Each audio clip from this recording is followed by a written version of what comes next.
তো হ্যালো বন্ধুরা, দেখতে পাচ্ছেন ওল্ড দীঘা স্নান ঘাট। এটা হচ্ছে ওল্ড দীঘা যখন নামতে না দেওয়া হয় জোয়ারের টাইমে, তখন কিন্তু প্রচুর পরিমাণে পর্যটক কিন্তু এইখানে চলে আসে স্নান করতে। ওল্ড দীঘা 1 নম্বর স্নান ঘাট থেকে একটু না হেঁটে আসলেই তার পাশেই দেখতে পাবেন এই স্নান ঘাটটা। এটাকে মন্দিরের পাশে অবস্থিত এই স্নান ঘাটটা। তবে এইখানে জোয়ার টাইমেই কিন্তু নামতেও পারেন আপনারা। তো জোয়ার থাকাকালীনই কিন্তু এখানে সবাই পর্যটক কিন্তু স্নান করছে দেখতে পাচ্ছ।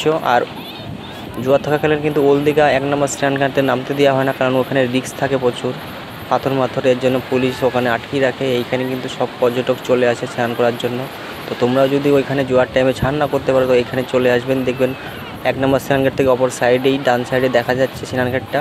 তো এখানে চলে আসবেন, চলে এসে সবাই মিলে এখানে মস্তি করে স্নান করতে পারবেন। এমনকি এখানে কোনো রিস্কও থাকে না, তার জন্য প্রচুর পর্যটক দেখুন স্নান করছে খুব সুন্দর করে। ক্যামেরা মনে আছে, যদি ফটো তুলতে হয় তো ফটো তুলতে পারবেন সবাই মিলে।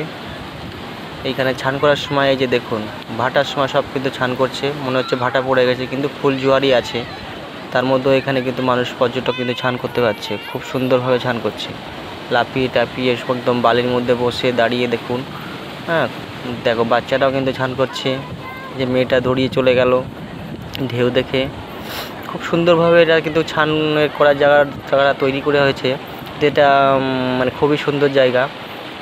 এখানে যারা ওইখানে যে ওল্ড দীঘাতে যদি স্নান না করতে পারে এখানে আসবেন, খুবই ভালো লাগবে। তো ভিডিওটা দেখতে থাকো, আর যদি আমাদের চ্যানেলে নতুন হয়ে থাকো সাবস্ক্রাইব করে রাখবেন পরবর্তী ভিডিও পাওয়ার জন্য।